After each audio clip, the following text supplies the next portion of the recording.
Hello, and welcome to the Empowerography Podcast. This is a platform created for women's voices to be heard and a place to share their stories, journeys, and successes with the world for the purpose of helping other women who might be on similar journeys. We are empowering women one episode at a time. I'm your host, Brad Walsh, so kick back, grab one of your favorite beverages, and enjoy the stories.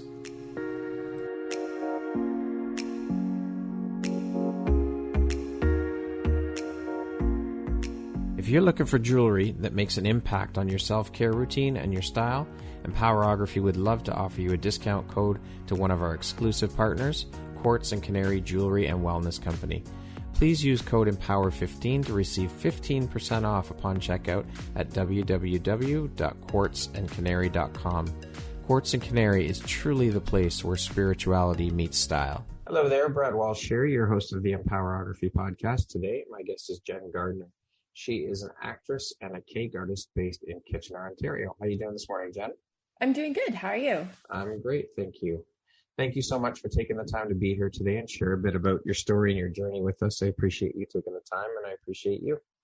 Thank you. I'm glad to be here. All right, well, let's jump right in. So, as I mentioned, you are an actress based in Kitchener, but acting wasn't your first passion. You had always had a dream of becoming a doctor, correct? I did. My uncle Ross was a doctor, and he got me really interested back when I was in grade school, so like grade 3 or 4. Mm-hmm. And I had geared all my courses in high school to actually becoming a doctor. So I tortured myself with like advanced calculus and chemistry, and Wow. So it just so happens that I got pregnant early, so around 19, and I was in a craft store. Decided to take a cake decorating course as a hobby with my mom as something to do while I was off with being pregnant. And it started turning into a career. I started getting orders from friends and family, so it took a little bit of a detour. Wow. So that's what sidetracked you then. Okay. Yeah, so I registered my first company at the age of 20. Wow. So can you tell us a little bit more about the cake business? So first, it started off as just in my parents' basement. They had converted their 18-foot basement into sub-basement and then a regular basement, and we built a commercial kitchen that the health department approved. Okay. And eventually, I opened my own shop, not in my parents' basement. Like I had got my own shop. And it was in Conestoga where we bought a house that was zoned commercial residential. So the front part of the house was the commercial part of it, where I had my studio and my commercial bakery. And the back part of the house was where we lived. And it was a nice size property too for the kids. At that point, we had 3 kids when I did this. Okay. Yeah. So it worked really well because there was another bakery down the street that was a Mennonite bakery, but they didn't do the same stuff as I did. They did like the pies and pastries and stuff, where I was focused more on cupcakes, decorated cookies, decorated cakes. So they would send business down to me there. Right. And eventually I moved out of Conestoga because my first husband and I split. And I opened another cake shop in Waterloo. And that one I had for a while there. Yeah. And eventually I decided that I didn't want a storefront because it's a lot of work to keep product on the shelves. Yeah, sure. So I went back to just doing done for you cakes. So basically custom orders. So I still have a commercial kitchen actually in my parents' basement that the health department checks on a regular basis. I just take custom orders now. So amazing. Yeah. Now, you also started teaching online marketing to people as a business. How did that whole business come about, and what was the inspiration behind that? So that came about because myself, I didn't have a ton of cash starting out. My parents were they've always been well off, but I didn't want to bug them. So, So because I didn't have a lot of cash for startup, I couldn't really hire a marketing person. I couldn't hire a salesperson, right? So I had to do it all for myself. So I learned all these things by taking courses and then just trial and error. And eventually I came up with a system that I was booking about 90% of the orders that I was quoting. So I ended up putting together a course teaching my main form of marketing, which was email marketing. And then I decided to turn that into a course. So I created a cake decorating course and a marketing course teaching how I sell that cake decorating course. And it was on an automated sales funnel that was generating automated monthly income on email marketing. So Passive income. Gotta love Passive it. income. Now, although you're running two successful businesses, you're still feeling unfulfilled, like these things weren't lighting you up or setting your soul on fire. And you took some advice someone had once given you that started you down the path of acting, correct? Yeah. So it was just because I had spent so much of my life thinking that I was supposed to do this one thing, this doctor thing. It was kind of always like something was missing, right? Because you go through school, but they tell you, oh, you have to decide what you want to do by the time you're done high school. And I had decided that, and then it just took like a 180, like going from wanting to be a neonatal surgeon to wanting like to doing cake decorating is a complete 180. Yeah. One end of the spectrum to the other. Right. So when I was doing cake decorating, I got offered a monthly teaching segment on Rogers TV. Oh. And I was going on once a month to daytime television to teach a cake decorating segment. I was even offered my own show at one point because I was doing pro bono cakes as surprises to people that would get nominated that needed to be cheered up or had a terminal illness, or people that were doing lots of great things in the community, and somebody would nominate them and then we would create a cake for them. So they offered me a show around that. We filmed the pilot of it, but I didn't have time to fit it in for the rest of the stuff. So we only ended up filming the pilot. So when all that ended, yeah, it is, but it was cool to even be offered, right? Yeah, yeah. Because that's not like something that just gets handed to you usually. So it was just nice to even be offered. Yeah. But when daytime television ended, the producer knew that I had liked doing musicals and drama in school. And she knew of this one TV show that was looking to hire actresses for an upcoming, I believe it was I, Terrorist at that point, which we're just starting to actually film this year. Oh, okay. Yeah. So I went and I auditioned and I got one of the lead roles. Awesome. Congratulations. Thank you. And so he asked me to then come back and audition for his other TV show. And I ended up landing another like supporting type lead role in that one that comes out the end of this year. Okay. And yeah, and then I started taking acting courses. So wow. Funny the way our paths take us. Right? What was that piece of advice? Can I ask? It's basically that if something isn't making you happy, why are you spending your life doing it? So it's not that cake decorating wasn't making me happy. It's just that it wasn't fulfilling everything that I had set out to do. Because if you ask my parents as a little girl, I would always tell them that I think I'm put on this planet to do something big, to leave this planet a better place. Right. And I didn't feel I was doing that as a cake artist. Okay. I felt like I could have done that as a doctor. And as an actor, I feel like I can still do that because as I move up in the ranks in my career, I can use my funds and my notability to then help make a difference in the world. Very good. That's a great attitude to take, and it's a great way to look at things. Mm-hmm. So had you done much with drama and acting and whatnot in school? And if so, do you remember what your first role in a school play or commercial or anything like that was? Yeah, so I'd always enjoyed drama and musicals, but it wasn't my focus. So my first role in like a big production in school would have been The Wizard of Oz. I played the barrister. And I still remember having to sing that we have to verify it legally to Yeah, so that was my first like official role in a musical. And then through school, like I always try out for the musicals, and I'd usually get like a small role. And I love drama club. And in high school, I was in like all the concert bands, ladies choirs. I'd be participating in the musicals in high schools there. So it was like always musical based because that's what was available in school. So right. So this was always a part of who you were and a part of your life. You had always enjoyed it. Yeah, I'd never seen it as a focus though, right? That was the thing. Because I was so intent on this doctor thing that I had never seen. I enjoyed being creative. So it was like equal parts science nerd and creative person. How did it feel for you giving up then, or not pursuing your dream of being a doctor? I know it was as a result of getting pregnant, of course that must have been quite a joy and whatnot, although you were quite young. But how did it feel having to put that away and forget about that dream? It was almost like I had failed or shortchanged myself for a while there until I flipped my mentality. Because I kept going back to trying to do some form of medicine. Like I had started nursing school, and then And I decided, man, this maybe isn't for me. Right. Tried dental assisting school. Thought, no, I don't really want to look at people's teeth for the rest of my life. Yeah.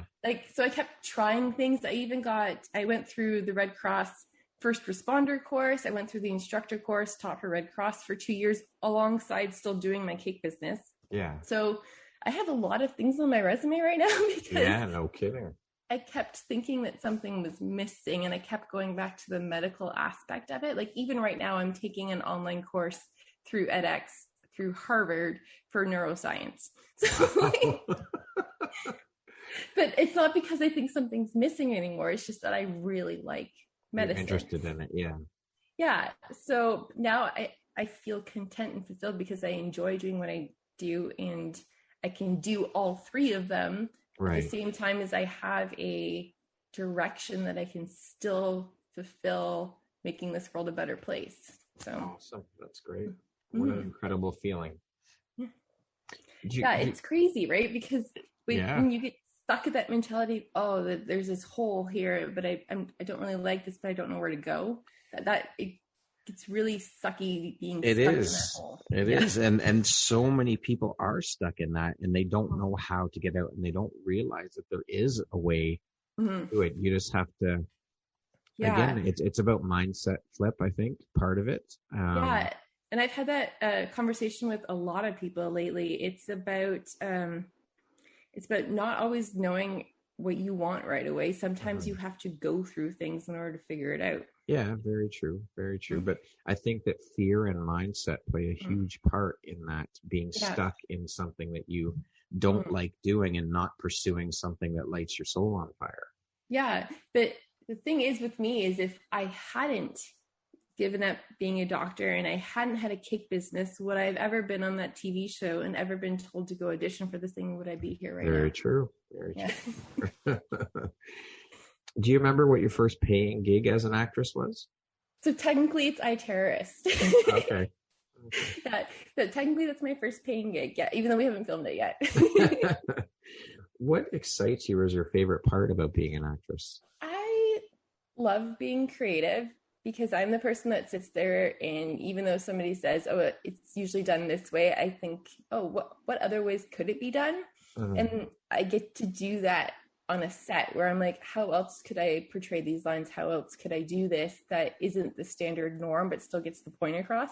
So I love that aspect of it. And I love the other aspect of it where as you go up in the ranks, you can use your career to do good things on this planet. So like people like Chris Evans and Kristen Bell are prime examples of that. Ryan Reynolds, they're constantly using their careers to help make a difference through cancer or the food bank. Or Kristen Bell's now started 2 companies to help parents that don't have a lot of money. So she started her own baby line, and she's got the This Saves Lives stuff too for like the bars to help end world hunger. Like those are the types of things that I would like to do. And I think that this career can do that. So yeah. Did you ever have anyone telling you, what are you thinking going into acting? It's impossible to get to make it and so on? Oh, yeah. Yeah. Oh, there's tons of those people. The thing is that people speak from their own beliefs. That's one thing I've really nailed into my head in the past year and a half. I took a transformational mindset coaching program. And I never really thought about it that way until I took that program, that when people are telling you something, they're telling it from what they've learned and their own beliefs, and not necessarily how your life's going to go. So you speak and think your life into existence. So if you think something's going to happen for you, then it'll happen for you. You just have to keep going.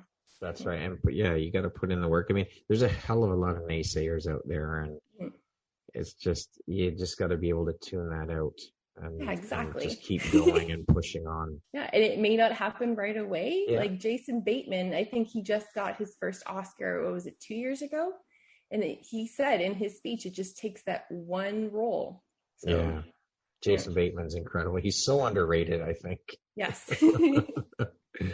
So do you still so you've got your cake business, you've got the acting. Do you still do the marketing business as well? Technically, yes and no.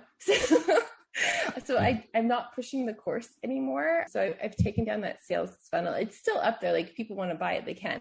But I tend to get a lot of my friends asking me to help them with their marketing. Right. So I've been building a lot of websites for people lately. Okay. I've been helping people set up sales strategies or creating designs for them to use for advertising and helping them with emails. So technically, yes, I technically still have that. So obviously that and your cake business have been keeping you quite busy then as a result of not being able to shoot because of our current situation, right? More so the marketing, because of the pandemic, there's not a ton of people ordering cakes right now because we keep getting put in stay-at-home orders. Yeah. So I do have like a cake here and there right now, but it's mainly the marketing stuff, even the marketing stuff on the acting side, because it's networking, it's creating your own projects. So I created a project with 18 other ladies a few weeks ago where we put together this like virtual chick fight, which is like a comedy type thing. Okay. So it was fun. And I started a Instagram live series. So that's been keeping me busy. And all those aspects of marketing tie into that, right? Like promoting those things. So. Well, yeah, you have to promote the hell out of yourself too, right? Yeah. I mean, that's all part of the gig. Can you tell us a bit about the IG live series? Yeah. So I, back in, I think it was January, I was talking to my best friend and I was looking for a way that I could help people get their names out. Because I don't have a huge following, but I have a fairly large following. Like I have 11,400 people, I think, right now. Okay. So it's not huge, but it was enough that I could help people get their names out because I love sharing. There's so many creative people that don't get enough exposure. Like so many like intelligent, amazing people that could use more exposure. So I wanted to create something that I could help them get known, or not like known, but at least out there, right, to more people. So I created this Instagram live series called Coffee Chat, even though I don't drink coffee. And I've been using it for people to have great conversation, as well as then they get to do some shameless self-promotion at the end of it. So, and it's been going really well. By the end of season 1 in June, I will have done, I believe, 26 episodes. So that's awesome. Yeah. And the funny thing is it got me over my fear of Instagram Live because I was afraid to go live. Yeah, isn't that funny though? I mean, you're okay with acting and speaking lines in front of people, but you have problems getting on camera on Instagram. Yeah. It's so bizarre. It's more the fear of something going wrong on a live, right? Because I'm at home with kids. Yeah. Like there's like so many things that could happen. It actually happened on one live. My 4-year-old was having a meltdown. At the same time, I had just asked one of the guests what their best advice to their younger self was, and I felt so bad. But he was like, "Oh, it's totally fine." I'm actually having him back on because I felt bad about that. But you learn that you survive. Right? Yeah. Yep. Well, I mean, things are going to happen. Things are going to go wrong. It's technology, and you're in a live environment. It's going to happen. It's unavoidable. So you just got to kind of learn to roll with it and keep going. Yeah, and that's the thing that used to happen to me on daytime television too, because when they first started filming that, it was actually live.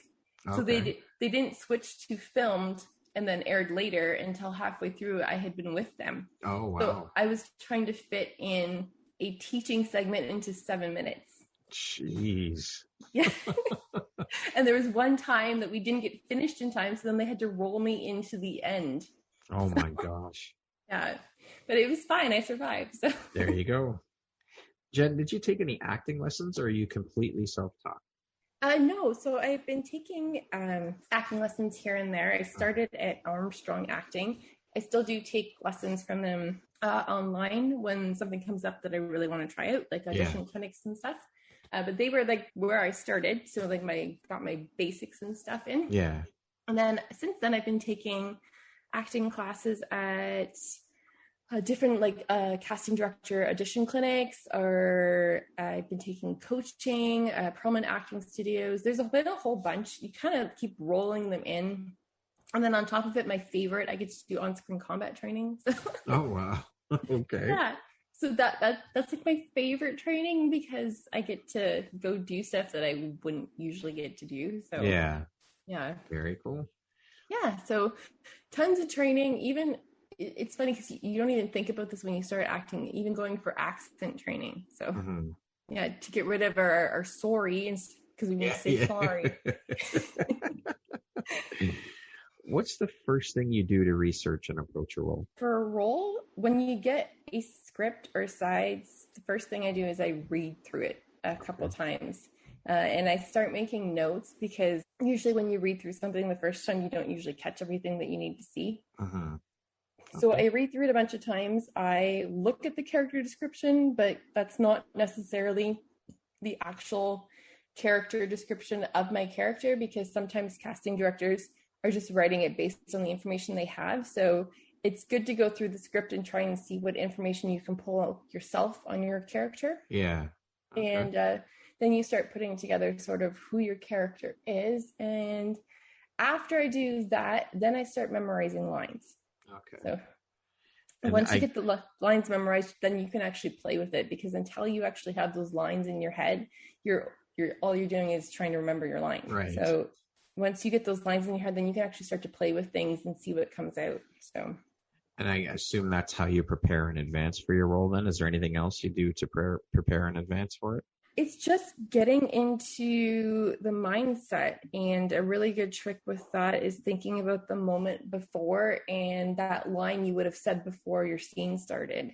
So most new actors, they go into it and they just look at the script and they don't think of that moment before. And that moment before sets you up for that feeling or that line that leads you into what you can then like carry through, right? Even if you need to say it in your head or say it out loud before the scene starts, at least figure out what happened 2 seconds or even 3 seconds before you're saying what you're saying or doing what you're doing. Okay. Yeah. Where do you see your career in 5 years as an actor, or where would you like to see it? Oh, that's a good question. Some of that mentality has kind of taken a backseat because of this virus, because I keep planning things and then they keep taking a backseat. Ideally, I would like to be further up, because I would like to start using my career to help tackle some of the issues that are on my to-do list. Like a big one for me is world hunger. That's one I would really like to help start to tackle. Okay. And unfortunately in this world, you need money to do that. Yeah. So ideally, I would like to be further up in the ranks, even with like an ongoing role in a TV series or a role in a movie. And just more notability so that I can help start making a difference. So awesome. Yeah. What do you think your strength as an actress is? I was thinking about that. I read that question when you sent it to me. Like, what is my strength? And I noticed it on set one time when I actually wasn't acting, that I was watching a scene and I was looking at where it wasn't being, like the marks weren't being hit, where something could have been tweaked just slightly more to make that sell better or hit better or have a greater effect, if that makes sense. Yeah. And I noticed that too when I'm doing self-tapes of my own, when I'm watching them back, I'm like, oh, okay, that could have hit better if like I had just tweaked that there a little bit or added this in there. And I think my strength comes in there is watching the playbacks and noticing where it's not hitting. Right. And that in itself is actually like a director thing. And they tell you when you start acting, it's good to actually know all roles, like producer, director, and acting. Yeah. So I think my strength is that I've got a little bit of director hiding in there. Okay. That's helping me when I watch back my self-tapes to go, okay, I need to go tweak that so it hits better before I send it in. Do you have any aspirations to maybe direct? Kind of, maybe. I don't know. I have a lot of admiration for directors and what they put together, and I got a little bit of a taste of it trying to do that virtual chick fight. Yeah. And maybe one day, but I'm not there right now. Yeah, acting's your focus. Yeah. Like I said, I have a lot of admiration for directors and what they put together. You watch the movies and it's incredible how their minds work and put things together. So yeah. There'd be a lot more learning before I try that out. Who do you consider to be your acting role model, whose career you'd like to emulate and why? If we're talking like gender neutral, either Chris Evans or Kristen Bell. Okay. Because they're both kind of doing the same thing. They're both extremely talented actors in their own right, in their own genres. Yeah. As well as they've started their own companies that are helping making the world a better place. Awesome. So that's ideally the framework that I would like to follow. Okay. To date, what would you say is your biggest high or your greatest win? My biggest win, I would actually have to say the connections that I've made, because I've met so many incredible, amazing people, and I'm so glad to have them in my life. And a lot of them have been through acting, which people that I never would have met if I hadn't gone down this path. And now I've started creating even bigger relationships with them. Like one lady I've started another Instagram live series with, and I'm planning more stuff with other actors and collaboration and stuff. And I feel it's making me, you start seeing the world in a different place as you make these collaborations and you meet these different people. And I think that's a big win, because sometimes people don't get that opportunity to meet all these different walks of life. And it makes you a more well-rounded person. It helps grow your beliefs and your techniques and your strategies. And I think that helps you along the way. For sure. What do you think your unique skill set or superpower is that's helped you become successful? I think outside the box. That's always a good thing. I've never liked that box. Yeah. Okay. I was the kid where if somebody told me I couldn't do something, not in like a deceitful, spiteful way, I'd be like, watch me go do this. Yeah. Right? Like I'll show you. You said I can't, watch me. Yeah. Like people crapping on your dreams. Like, oh, okay. You think I can't do this? Watch me. Yeah, exactly. So that's my strength, right? Is I don't let that stuff deter me. I figure it out. So, and that's worked really well, because normal people usually, I don't want to go with normal, but most people don't usually start companies at the age of 20. So very true. If I didn't have that mindset of course I can do this, I probably wouldn't have done it. And then I wouldn't be here. Yeah. Okay. Speaking of success, how do you define the word success? What does that word mean to you? That means happy. It used to mean money, but then you learn that money isn't everything, and success actually means happy. Because if you are doing something that you hate, then you're not successful. You're successful when you're happy in what you're doing with your life, whether it's your family, your friends, your business, whatever it is. Success is happy. Yeah, I would have to agree. If you're miserable and hate going to work and all, it's just, that is not success. You're waking up every morning dreading the fact that you have to go to work, and really not. And who wants to go through life miserable? So. Well, you know what, though? You think about it. There are so many millions of people who do it, though. They stay stuck in those jobs that they hate. Yeah. And I think that goes back to what we were speaking about earlier, is the whole mindset shift and doing something about it, making the change that you need to make in order to be happy in your life. Yeah. And that mindset shift, for those of you listening, sometimes you don't figure it out till you're in your like early 30s. So yeah, it's true. I mean, there's no set time limit that you have to figure it out by. I mean, just as long as you do figure it out, but there are so many people that just don't. I think it's sad, actually. Yeah. And what's worse too, right? Like going after what you want and trying and possibly failing, but at least you're happy, or regret, right? Exactly. I think regret's worse. For sure. What would you say is one of the most important things you've learned in your life? And what was your life like before learning it? And what was your life like after learning it?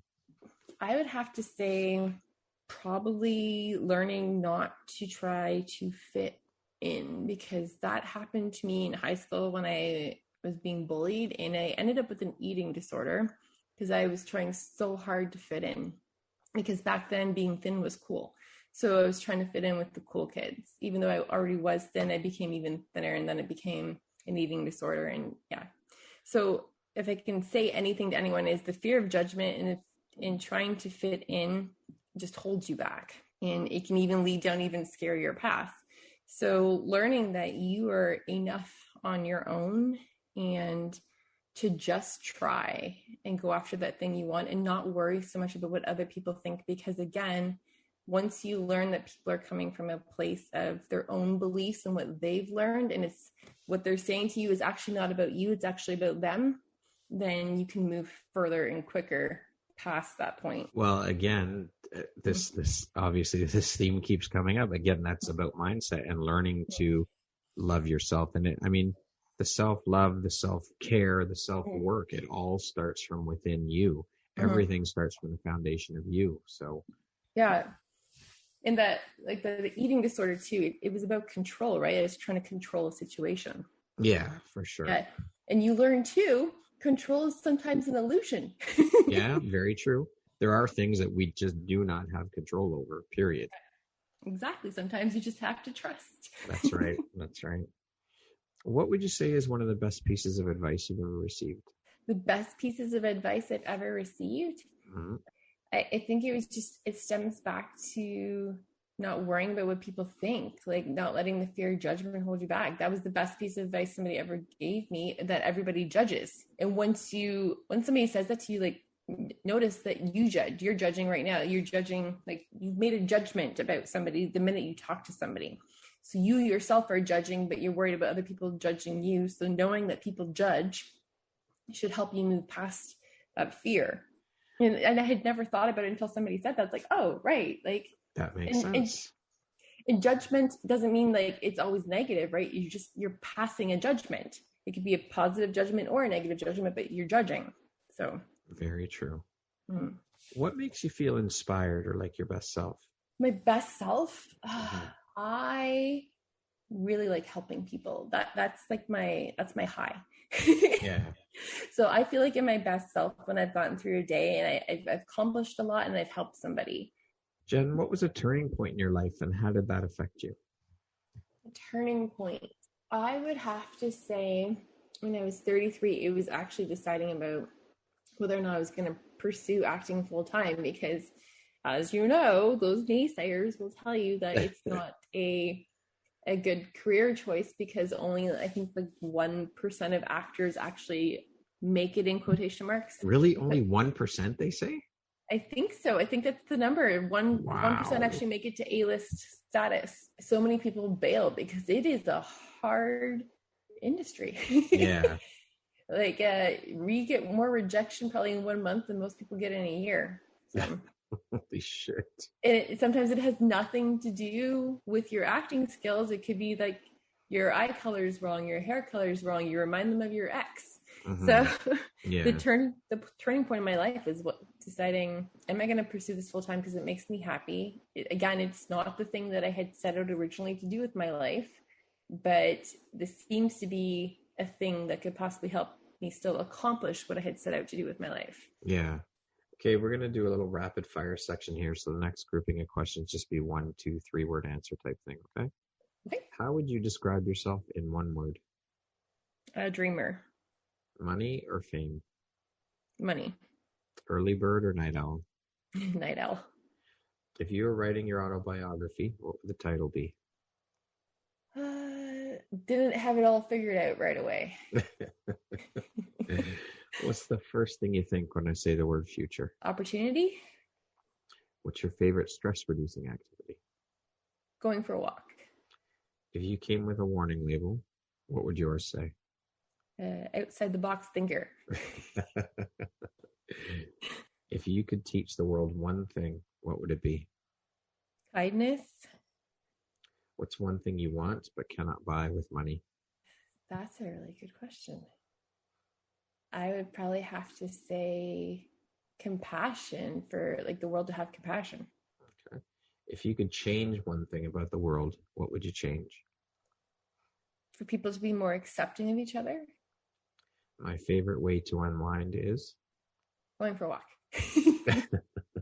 The last book or podcast I listened to or read was? Oh, what was his name? I can't remember the exact title, but he used to be a negotiator for the FBI.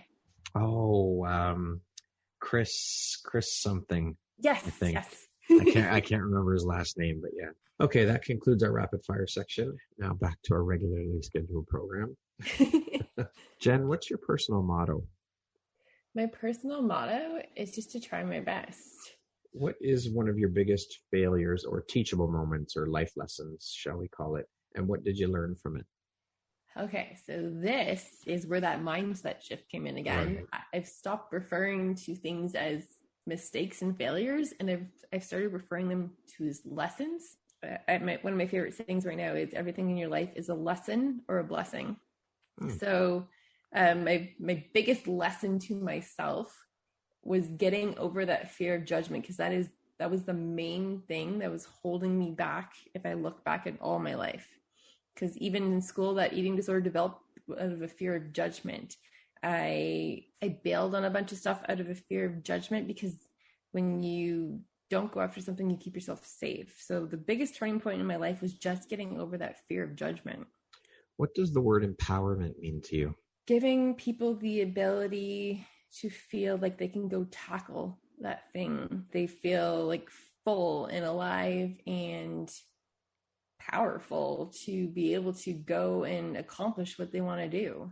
What is one of your favorite quotes? Probably be my Einstein quote, the no problem can be solved from the level of thinking it was created from.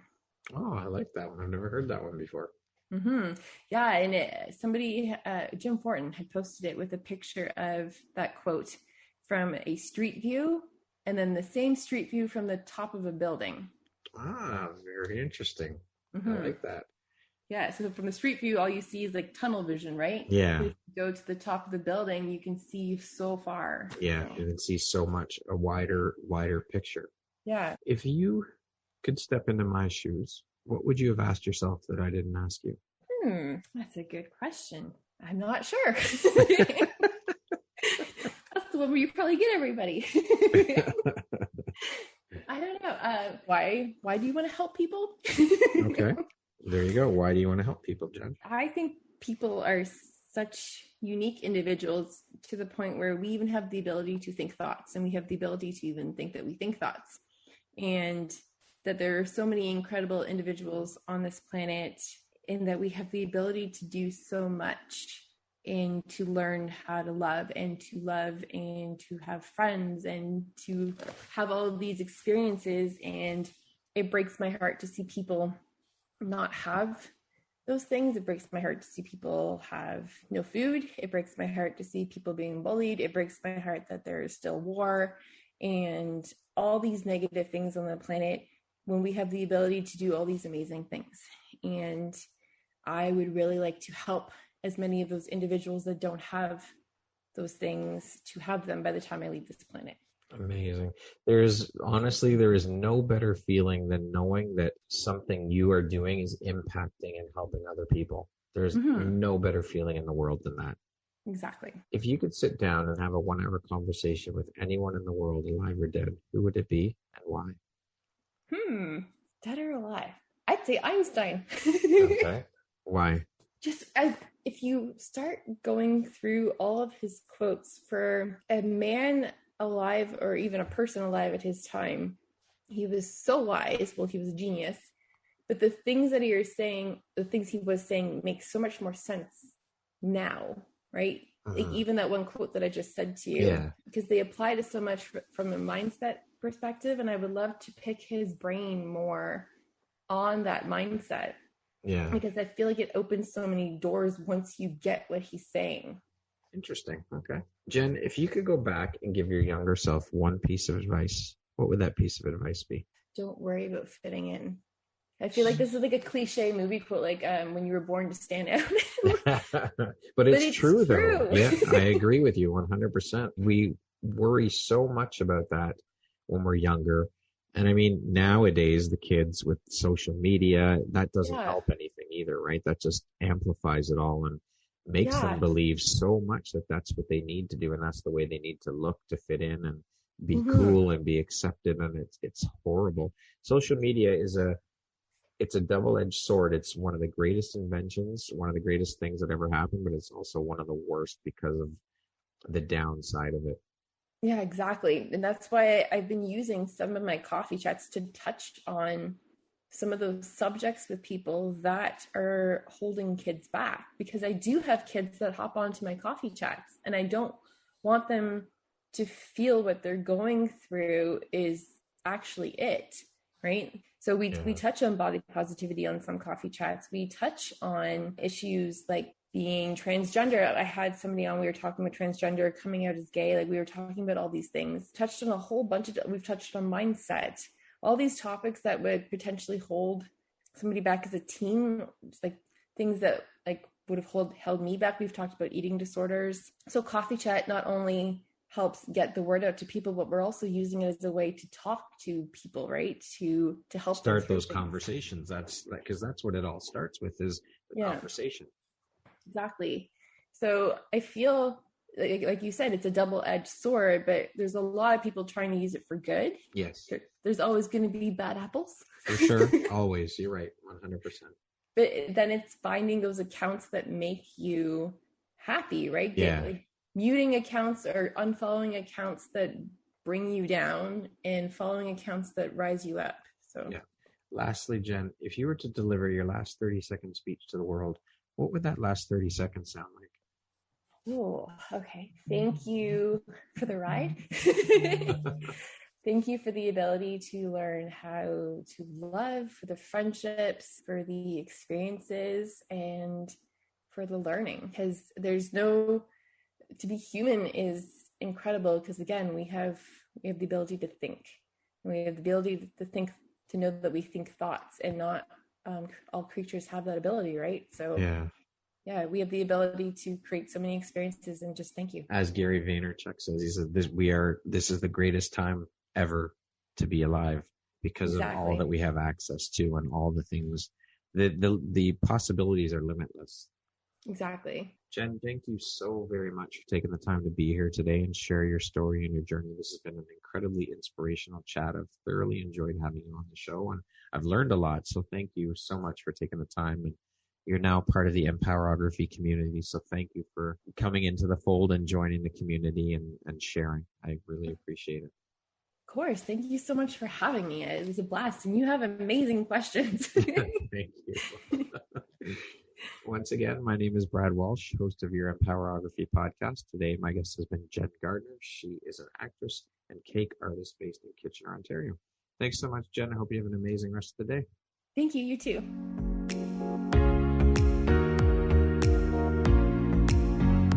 Thank you very much for listening to this podcast. If you haven't yet, please be sure to subscribe, rate, review, and share with all your friends.